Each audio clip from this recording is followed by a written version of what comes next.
welcome back to Caves of Qud. I am Arima, and last time we had a short introduction to this game, and in between last time and this time, I was planning on catching back up to where we were. And the reason we have to catch back up is because apparently there is a new animation profile for this game that adds a bunch of fancy animations, changes some of the menus, and just kind of makes the game prettier in general, and probably more easy to watch, especially for someone who's not familiar to it. That pink-haired fellow in the center of the screen right now that we're zoomed in on is in fact me. But as we were in the process of catching back up, we found something in the rust pits that we were in last time. And I kind of wanted to share it, so I decided to start recording here instead of recording somewhere else farther down the road. This right here is Barofumu, a calloused snap-jaw bear baiter. Basically, he's a big. He says there's a swarm alpha and he's a swarmer. This is essentially a legendary Snapjaw. Whenever we kill him, he's actually going to change our reputation drastically throughout the world. As you see, he is disliked by newly sentient beings, hated by urchins, and disliked by fish. So by killing him, fish, urchins, and newly sentient beings will begin to like us a little bit better. But he's loved by Snapjaws, who already hate us, so whenever we kill him, they're going to just hate us more. Now, on this particular run, we're basically running the same thing. I just chose a different sprite for our main character. We don't have much in the way of ammo or anything like that. We've actually been a little bit less lucky than we were in the other run. We, off screen, managed to get our main weapon rusted several times. Yeah, I'm gonna go ahead and see what we can do about this guy. We don't have a bow. We did find this electro bow, but it has no battery in it. This thing would, if we did manage to get it working, would actually be kind of like an literal lightning bow. But we need to get a battery before we can get that. And this guy, he might mess us up. Oh, and someone's also firing at me from a distance. So we're going to go ahead and back up a bit, and our exit is right there. So we're going to just kind of be ready to move over to that exit. Looks like there's some more Snapjaws from the distance there. We'll let him approach. Take a few swings, see how this goes. Oh, he just cleaved through so hard that he cracked my cap. Okay, I'm gonna give him a... Yep, I believe this is when we run. I didn't expect that to go too much better than it had, to be honest. But yeah, now you'll see across the bottom, there's a bunch of very fancy looking buttons down here now. And I'm gonna go ahead and teleport just so I can show you this. There's like, oh, teleportation failed. Probably because I tried to end up in a wall. There's a fancy animation for it now. And there's also a fancy animation, if you saw with that red there, for whenever an enemy appears on screen and I'm doing something automated. There's something in the stairs, so I can't get past. I'm just going to juke this guy as best as I can. Kill his friend. See if there's anything here. We're actually going to go ahead and take this iron mace. See if we can rest. We can. Is he back to looking fine again? He is. We did manage to get a nice blow off on him. But I'm worried that he is... What is he wielding? He is equipped with a steel battle axe. So the problem with battle axes is that there's actually a relatively good chance that that guy can lop off one of our limbs. So we are going to... I just noticed that there's some wire here. Hopefully we can get just enough wire from this place that we can... There we go. We can get the wire we need. No, we're not going to investigate any ruins. And head home back to Joppa. We'll go and talk to Argive again. Again, we do have this on roleplay, so it's saving checkpoints and stuff like that. We're going to talk to Joppa, or our Argive back here in Joppa, and he's going to give us our recoiler again, which is very nice.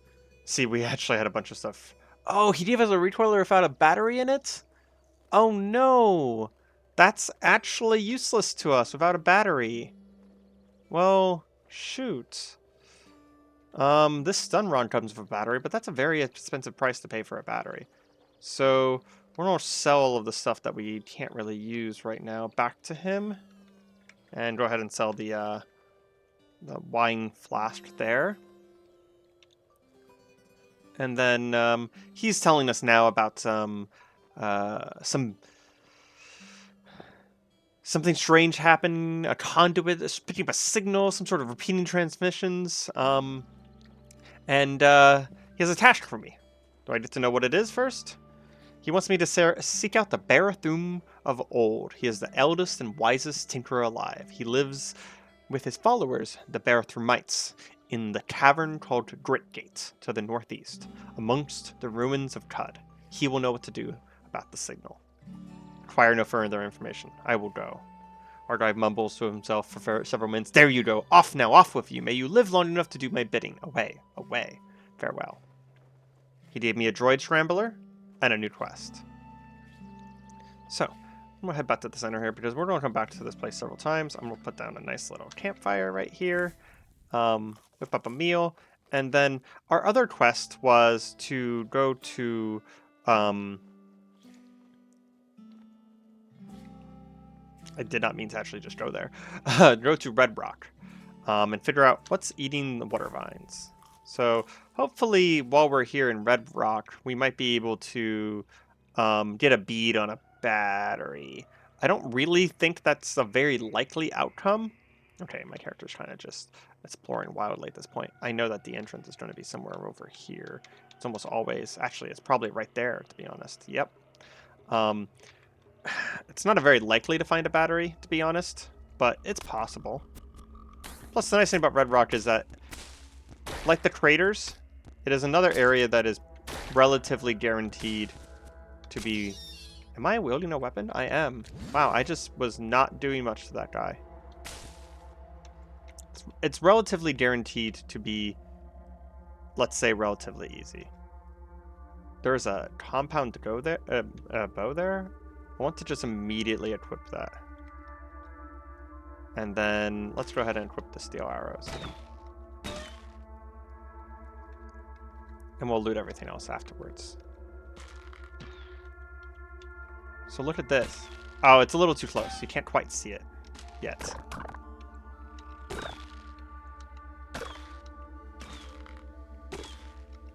But there's little arrows now that shoot out.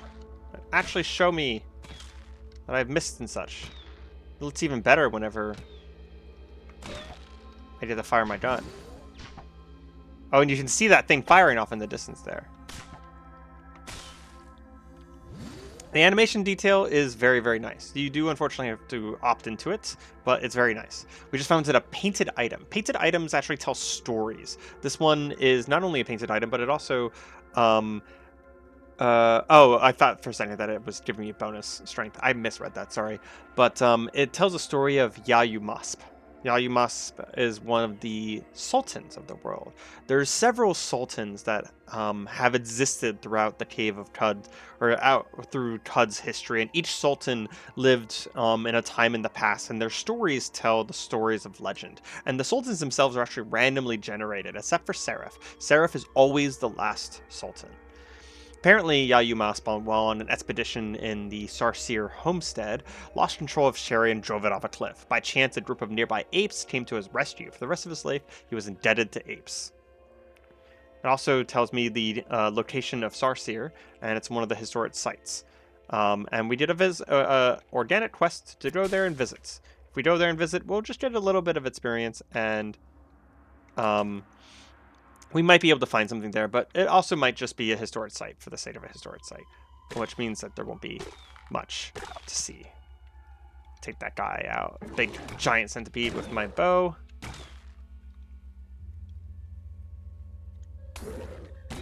Come on. Oh shoot, I hit the cat by accident, so now the cat's mad at me. I didn't mean to kill you, I'm so sorry.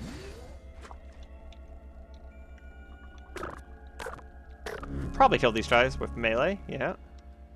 Go ahead and level. We still have the same perks, regeneration, heightened witness. However, we did get lucky this time, so our regeneration is actually ranked 6. I realized that I could have leveled it up one extra time before we got to the heightened mutation at level 5, or yeah, level 5. So that's kind of nice. And then we can take our quickness back up, and we're also going to take up our teleportation, which is being increased by a high ego, because we've gotten to the level where all of our stats got increased very slightly. We don't have any attribute points, so we don't have anything to spend there. And what we're looking for is, we don't care too much about charge in this run or deft throwing, but we do want kickback. So we want 19 strength eventually. But for now, we're going to go ahead and take jump. I was really looking forward to jump. We're also going to take spry to give us some more dodge value. So what jump does is we're going to bind this to a key. Bind it to 1. Jump is we can jump a few tiles immediately in order to get out of the way of things.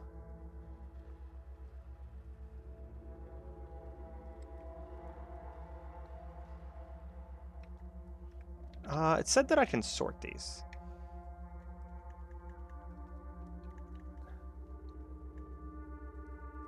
How do I...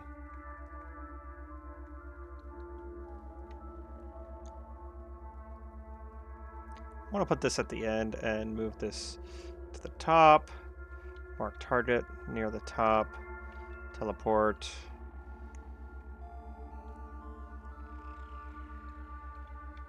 These things can be... These things are passive, so I don't really need them to be anywhere near. There we go. Now it says jump, mark target. Okay. I normally, in the previous versions of the game, the abilities at the bottom here would actually relist themselves based off of, like, you numbering them 1 through 9. They don't do that this time, which I'm not sure how I feel about. What is that? That is a cannibal. Just a cannibal. Probably don't want him to get too close to us. He did have a leather cap, though. We already have a leather cap on, so we're just going to take it. At the beginning of the game here, we're kind of a little desperate for money, so we'll take what we can get. For some reason, the game wanted me to wait in the middle of that fight. That was odd.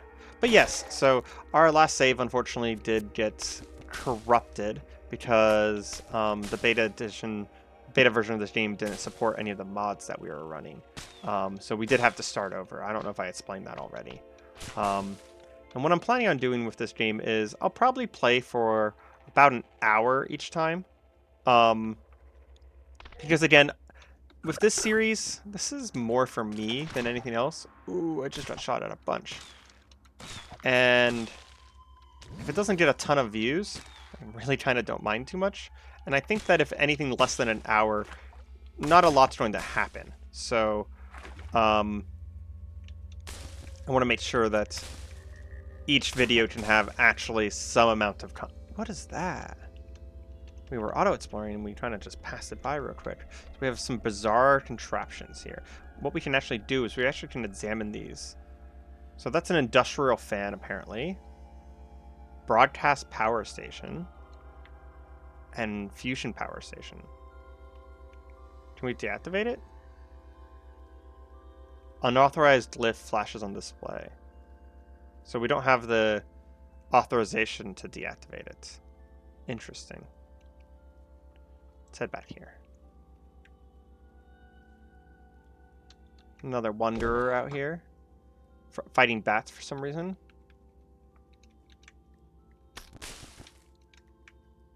Finally got rid of those rust Qud. So now that we have this floor explored, we head down farther down. What is that? Horned chameleon. Also, there's something maybe on fire over here. I'll go ahead and take some shots at the chameleon. We should be marking our targets. Need to get in the habit of that. I'm on fire! Snapjaw Warlord's Flames. Okay, so there's a Snapjaw Warlord somewhere who just lit us on fire from a distance. Okay, we're going to head up and see if they come to us. Well, there he is. Tarred, Kindle-thumbed Snapjaw Warlord. So this man has ghostly flames around his hands. I know that ability much too well. We actually can take a moment to wait on our turns to pad ourselves out. He's already quite wounded, since we're much better with a bow. Whew. That went really well compared to last time that we tried to fight something dangerous like that. He actually didn't have anything on him because I don't think he even used a weapon. He just had... There's an ability, a psychic ability, or actually just a straight-up mutant ability called Flaming Ray. It's a really strong ability near the beginning of the game. It's an ability that I've had many a time, and I think he was using that against us. Sun and Moon Mask. We got one of those again. Very nice. We're going to take the Iron Longsword, at least until we run out of carry capacity. Ooh, if we look at this, we'll get another story. Oh no, this one isn't storied, it's just jewel encrusted, meaning we can sell it for an absolute crap ton. More short bows on their corpses, a horned chameleon. Ah, I see why there's a warlord here. So there is right over there, these brinestock fences. These often designate places where... I'll go ahead and shoot him a few times. This often designates places where the Snapjaws have created fortresses. Still can't hit in diagonals very easily. So there's a very good chance that... Freaking heck, man.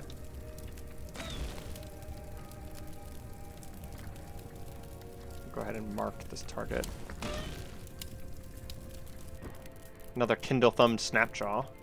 Another jewel-encrusted axe. You know, I was kind of annoyed that we're running into so many psychic Snapjaws, but at the same time, they're dropping such nice things that I find it hard to be mad. Thank you for the arrows. Nothing there. I think this goes on my back. Yes. That banner is sort of like one of those Japanese banners, except for some reason it increases my dodge value.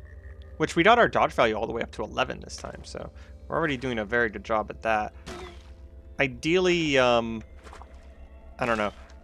We're going to be pretty agile, so we're probably going to stick with the dodge value. Something did so much damage to the area here that it actually scalds the water into steam. And even though he didn't set me on fire, we're in scalding steam, so it's going to potentially kill us anyways. I've actually killed myself multiple times with that ability that he's using, just by accidentally casting it while I'm standing in water. And take these guys out. Grab this Sun and Moon Mask. See if we can shoot that off in the distance. Yes, we can. Don't really need any of that. But there is a very nice chest here. Silver Nugget. I am pretty happy with that. I think that counts as 50 money.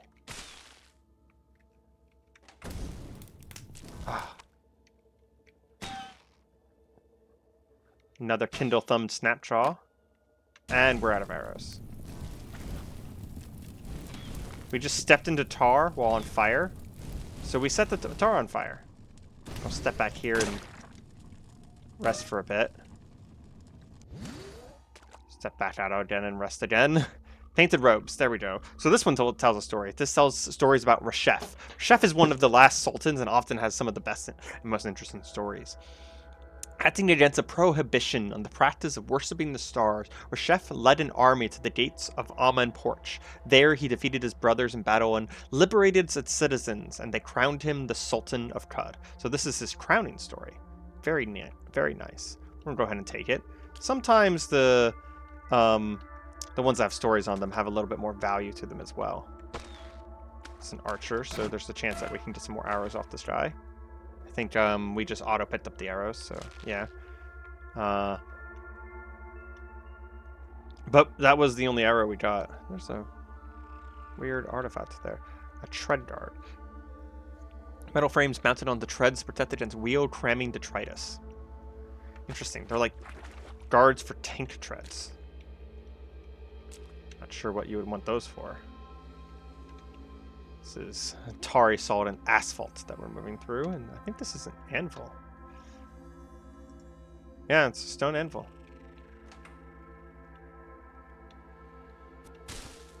Interesting. I have a bit of a forge going on down here. Go ahead and take all of this stuff. Move deeper into the tar.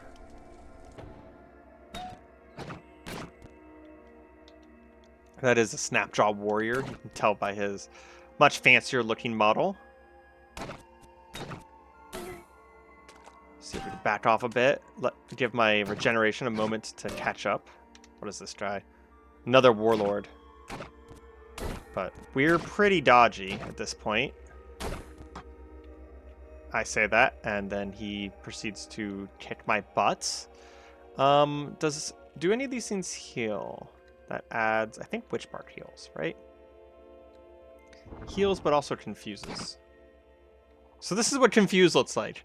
It literally scrambles the whole map. But we remember that the warlord is just to the left of us, even though the game is trying to tell us that it's to the bottom of us because we're confused. So we can keep attacking him to our left. And we're pretty sure we just killed him. Yes, we did. And we killed the rest of his friends, too. Don't feel too sorry about them. They attacked me first. Crimson Hood. Do we have something in our slot? I think we do, but I don't know if it's better or not. Butler. We already got a butler. It doesn't really sell for a lot either. So, our current hat gives us 1 armor, but 0 dodge. I think the hood is going to be better for us because we want the dodge. It's generally best to, does it do anything for us? No, we can just wear beaded bracelets. Very nice. I like bracelets. It doesn't really, we want the dodge because, again, we kind of want to try and stack as much of one defensive statistic because the real value is in... There's a water skin there, so the game's not letting me look at the loot. But the real value is in stacking one type of defense, because if you start spreading out too much, you become ineffective very quickly.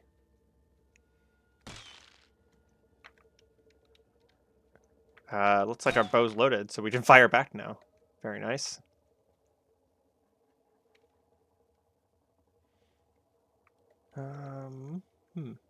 Not much here. A lot of trash. There's a really nice skill where you can get scrap from trash and kind of like... Oh, come on, I'm stuck. There we go. Oh, geez. That's a bad time to be stuck. Can we burn him down before he gets close to me? No. So we're going to teleport away. Whew. Pat off the fire. No longer be stuck. We're going to actually take our axe and bust our way through this fence. Make it a little bit of a shortcut. That's another thing that I haven't mentioned yet, but is actually a thing. If we had a pickaxe, this is actually a fully destructible environment. It's a fully interactable environment. You can kind of do whatever you want. In fact, I'm curious. There's probably nothing there, to be honest.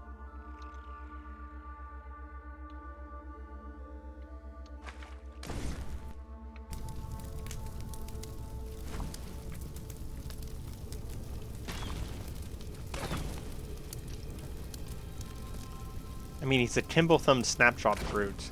It's kind of just a rude combination there. And I think we're out of arrows again? Yes, we are. He almost has us down, but we almost have him down. I'm gonna see if I have anything I can use to heal. Or anything to throw at him. Apparently we have a freezing broadsword, but Again, no batteries. We have like a very strangely large lack of batteries this time.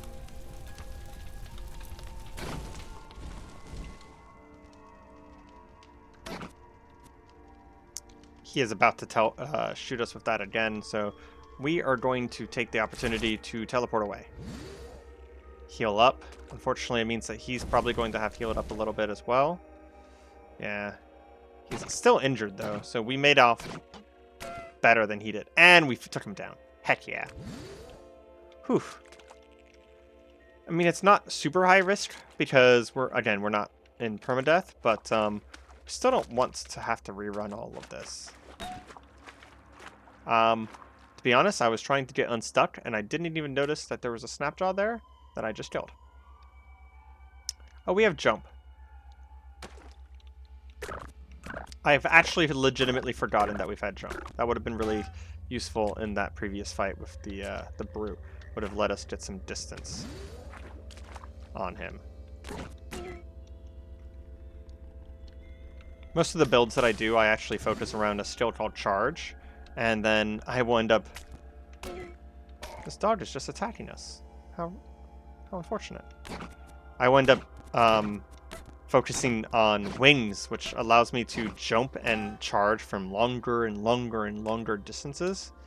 And it makes some pretty interesting playstyle where I literally leap halfway across the map at a target. Man, this guy, he just has a battle axe and a Chris.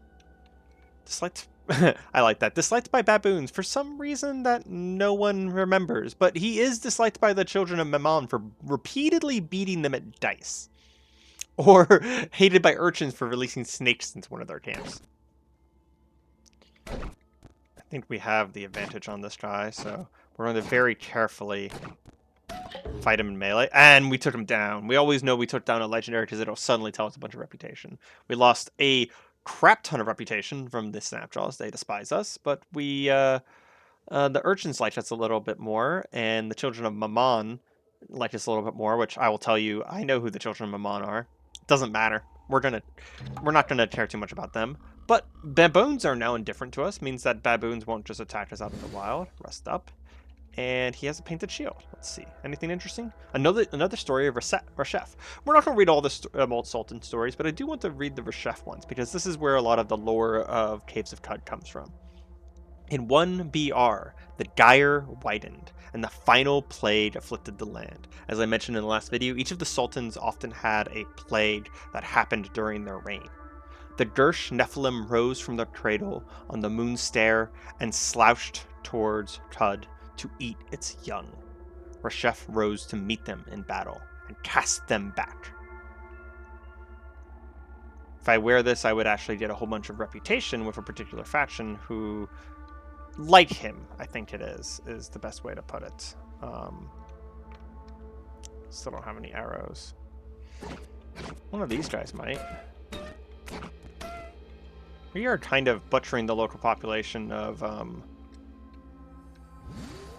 snapjaws, though, that's for sure. Don't have to kind of get used to killing a lot of snapjaws. I think dogs don't like me for some reason. There's some degree of randomization whenever it comes to opal pommeled steel battle axe. Very fancy. There's some degree of randomization whenever it comes to the starting reputations. So maybe the dogs just don't like me this time for no fault of my own. What happened there whenever I got impaled was that in caves, there's a particular trap that can happen where there's a creature that, I forgot what they're called right now. If I spot one, I'll point them out. That will basically, it's like a hostile stalagmite that will stab its way out of the ground. And I'm gonna go ahead and jump so I don't get stuck. And take this guy down. There we go. It's a hostile stalactite that will come up out of the ground, and yep, one of those. Young ivory. Packed and rents in the shale are spinescent shoots of blooming ivory. And they will make you bleed. They are a pain in the butt. This is one of the people that we're here to find. A dilute. Interesting that he's dilute. Slimy, glow-white cultist of Agolguts. Beneath the umbra of a stinking robe, flesh smears over the bones of a girl who surrenders her body to the metamorphic Newman.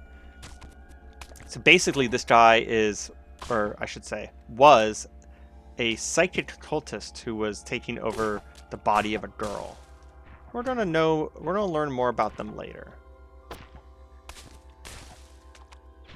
Or at least we'll try to. It's not, this game has like a main storyline, but it's not in the way that you would think.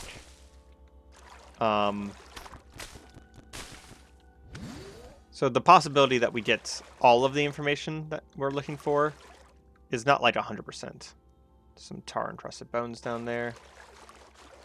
And apparently a spider web. I keep getting stuck in spider webs that are underwater, which is weird. Is that literally a fire-breathing plant? Kindle-thumbed seed-spitting vine. Yeah, it's a fire-breathing plant.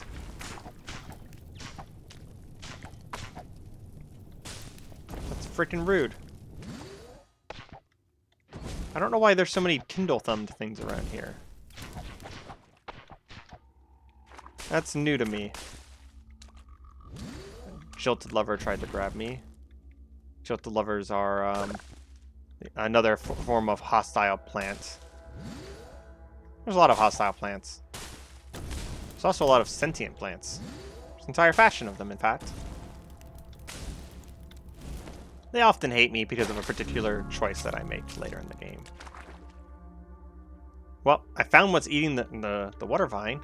These things. A wet Girshling. Wet is just because it's currently wading in water, and it's also apparently slimy and tarry. Star orchid saliva pools at the tips of its fangs and drips onto pallid leg things. It shudders in the capture of some pristine ecstasy lost to space and time, and it lets out a piercing whine. They're odd creatures indeed. And we're going to need to kill it and bring back its corpse. But we don't have any arrows. But fortunately, it's not too scary. I just don't want to be getting shot at by something else. Is that thing gonna beat it up? We're gonna join the fight. Okay, so we're gonna go ahead and pick up the corpse. And we're, just under equipment load. So we're going to go ahead and try and leave now. Yeah, just starry vine made me scared. There's these starry vines called dreadroots that, like some of the other hostile plants, will randomly cause you fear. And we're going to try and get straight back to Joppa. We'll go back to this farmer who told us to, eat real quick because we can. Head back to this farmer, tell him that I found bits of gnawed water vine and slew a white spiderling. I carry its corpse with me. What a hideous thing. I dread the horrors its presence portends. Bring the corpse to Elder Irodad's hut for the elder to examine. As you say. Oh. We've already learned abilities from him, but the harvesting ability from him, but we were just checking to make sure that there was nothing else. I returned from Red Rock with the corpse of a pale spiderling. Elder, would you examine it? Moon and sun can it be? My grandfather and his grandfather. This is a Girshling. What's a Girshling? An infernal creature of the plague, but not for a millennia has... Why now? You see, Wayfarer, 1,000 years ago, in the last days of the Sultanate, a series of 7 plagues called the Gyre spread through and out of Qud. They were a long stewing punishment for some trespass committed in the soft sludge of Primordium before even the Sultans reigned. A scourge of Girshlings was one of these plagues, but Reshef lifted the curse. He cast off his crown and unmade the Sultanate. It makes no sense that the Girshlings would return to eat our crops. Unless, what a dark tiding this is. There was a rabid black-robed figure with the Girshling. That was a glow-white, no doubt. Those maniacal fools worshipped the Girsh, Nephilim, as gods. Nephilim, you say? The seventh plague, demons born on the moon's stare, quickened to life for the purpose of eating our young. Where Chef cast them back before, but if they've returned. Harrower, which is my name, by the way, it's been randomly generated. I actually keep the randomly generated name every time because it kind of gives you a name that would only show up in Caves of Qud. Your journey is invaluable to us. We are but poor farmers, and sharpen our vine reapers is all we can do. But there may be others outside of Joppa who can do more. Take these prickly boons as things. I will not soon forget your service to us, Harrower. Please leave us now to muse on this. Live and drink, Elder. You receive an Uber Nostrum Injector, which is basically like a super heal. It makes you super durable. You regenerate all of your limbs, which is an important statement to have. And just remember whenever I said that you regenerate all of your limbs. A weird artifact, a salve injector, another salve injector, and another salve injector. Basically what that means is we didn't know what the rest of those things were. It also gives us a crap ton of experience. And our reputation went up in absolute crap ton. So we're going to come back in here now and do the water ritual with him and ask him for a secret.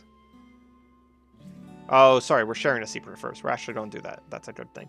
So we're going to lose a little bit of reputation, but it's basically like a currency. And he's going to tell us the life of, part of the life of one of the other sultans, Yayumas. Don't care too much because he's not Reshep. Seems like he doesn't have any more secrets for me. We want to do that because a lot of these times, these people will tell me about locations that I can go and visit. So this one is telling me about another life of a sultan's life, but he also tells me about Shuva, the historic site where this incident happened. Share another secret with me? Aha! The lair of a legendary croc. That's important because we're going to avoid that. Crocodiles suck. They will bite your limbs off. A legendary glowfish.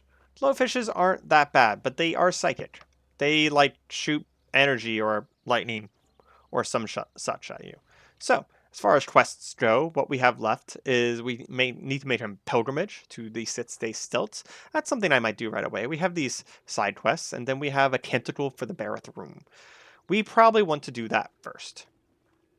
Because the Bareth are very interesting people. And if we do that early enough, we will actually get... we'll get fancier rewards based on what level we are whenever we do it. So the earlier we do it, the better. And on top of that, they're the most likely place for me to be able to buy a freaking battery. We need a battery for our recoiler. Not having a battery in the recoiler at the beginning of the game here honestly really sucks. We got a data disk. That's nice. We're going to go ahead and buy out a bunch of this man's money. Let's see. That's interesting. Did they get rid of the fact that NPCs would have a maximum amount of money that they will buy things for? That'll change things slightly if that's actually the case. Is there anything else? We do want him to...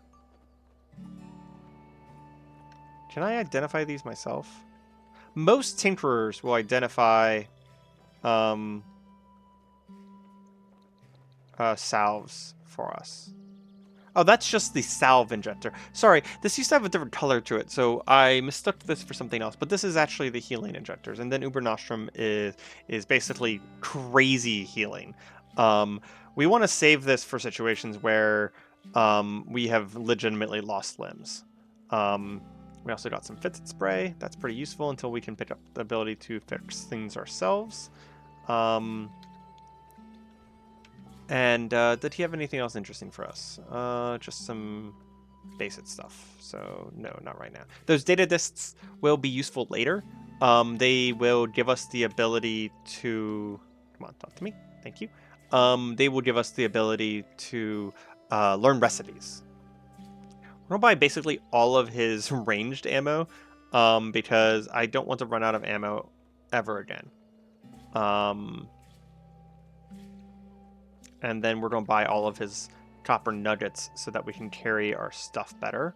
And then I think I might buy a carbide longsword, because carbide is a pretty significant upgrade, and we have a lot of money, and I'd rather be carrying a good weapon than carrying a bunch of money.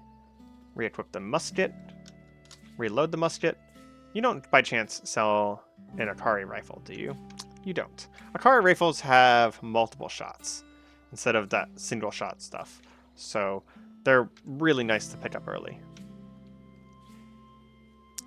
He does sell multiple artifacts here, but we don't know what they are, so they're not probably worth it. There's a chance that there's something good. There's a chance that that one right there, because it's pretty cheap, is a battery. But I don't really want to just buy it randomly and risk it. But we are gearing up for a bit of a longer journey this time. We're going to rest up here, eat one more time, and now we're done with what is essentially the tutorial of this game. We need to head out across the land properly. Get away from the beautiful, lush, hidden valley behind the mountains of Joppa and head across the dangerous, deadly countryside towards other places. We could head up to here, and if we did, we'd probably get a whole bunch of levels really fast, because not only will we get a bunch of experience for going there, but there's a person there who likes to buy books off of us and will give experience for the books. And there's also a sage who studies Reshef, which is part of the reason why those stories are so important, who will, as we tell him more and more studies of Reshef, he will give us more and more experience. However, we want to at least try to do the Barathermite quest first. It's a very dangerous quest involving a lot of very dangerous situations, but if we can get to the trader there, we can probably buy a battery for the recoiler. So we're going to try and move directly there. Oh man, I actually managed to get there in one go. Very nice. So there is these robots around here, these way droids. These are normally actually aggro to you until you get to this point in the quest, because our friend there, Argive, gave us this droid scrambler. The droid scrambler makes them non-aggro. But we also have... See, that's a nice little effect. It kind of sounds like a bow to me, to be honest. Ooh. Here's the first potential danger that a lot of new players will run into. That flashing blue object over there is a slumberling. You nearly mistake it for a boulder, and then you spot a crease in its hide as it draws to a slow, hibernative breath. Suddenly you understand the saying among big farmers: always fear large rocks. Slumberlings are, until they move, very slow creatures. But when they do decide to get up and move, and they've spotted you nearby, they will charge you down with a speed unseen in many creatures in this game, and you will have a living, breathing boulder fighting you. As you can imagine, killing a boulder is no mean feat. We're going to leave it alone. There is no benefit in us in defeating that crab. We must get revenge for our earlier crabbening that we had. We are barely damaging this thing. I'm going to go ahead and use this as a choke point. Get rid of the lightning slug there. Maybe we can just... My normal attacks barely even get through its armor. That went much better, though. The musket has quite a bit of penetration on it. To explain penetration real quick. So whenever you see that little arrow that says 4, that means that if I were to hit someone with 4 armor or less, I would have a 100% chance of actually penetrating, as long as I do actually get the hit. There's still an accuracy check as well. And then I would do 1d8 damage. From that point on, it's kind of, if you understand D&D, you would understand this. Muskets by default actually have a penetration of 8, so they're pretty useful early game to get through some of the armor before you have some abilities and some other stuff that helps you penetrate through armor a little bit easier. Excuse me, living giant centipede. Just noticed that we were hungry, so let's go ahead and mark this guy. And a nice level up. Very nice. Did we forget to level up earlier? I think we did level up at some point. I just forget. We're going to go ahead and grab some quickness. And we can't grab teleportation yet because of all of the extra points we've gotten. And can we grab teleportate? We can grab teleportation. Sorry. I said teleportation out loud, but I actually meant regeneration. Okay. So we can't grab tumble anytime soon.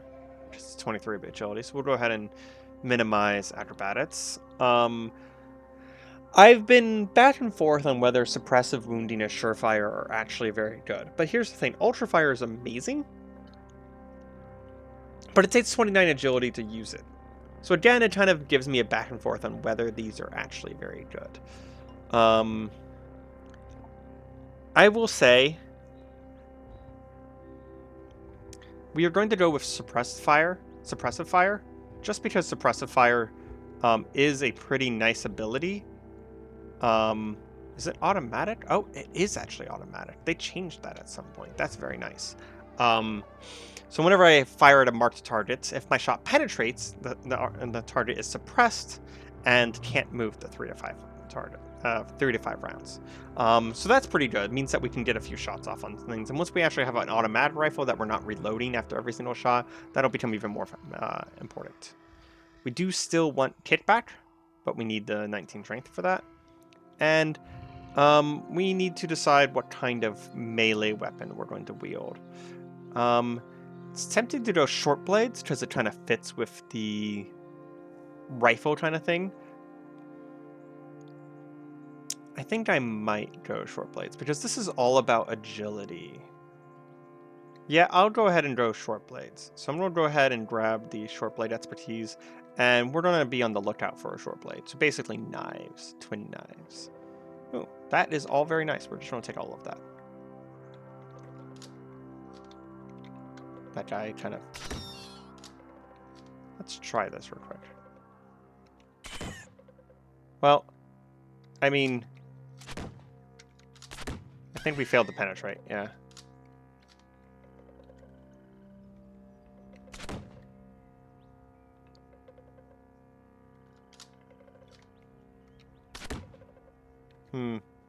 Doesn't seem to be working.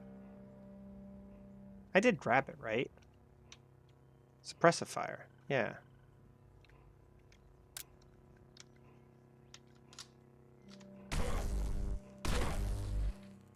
Wow, what is that thing doing? Oh, I see what's happening. The robot on the other side was shooting it, and electric attacks actually have a chance to, like, move across targets. Okay. Well, we have managed to make it to the entrance of Gritgate. Deep inside of Gritgate, several layers down, is the lair of the bear thermites. They will be able to be of great assistance to us whenever it comes to identifying and finding and getting ammunition for the various forms of technology here within Caves of Qud. But I do think we do need to leave it off here on this one, and we will pick it up later because there's no way we're going to make it through this dungeon in the rest of this episode. So, this has been Caves of Qud, and I have been Arima. I hope you're enjoying the episode, and I hope you have a fabulous evening. Goodbye.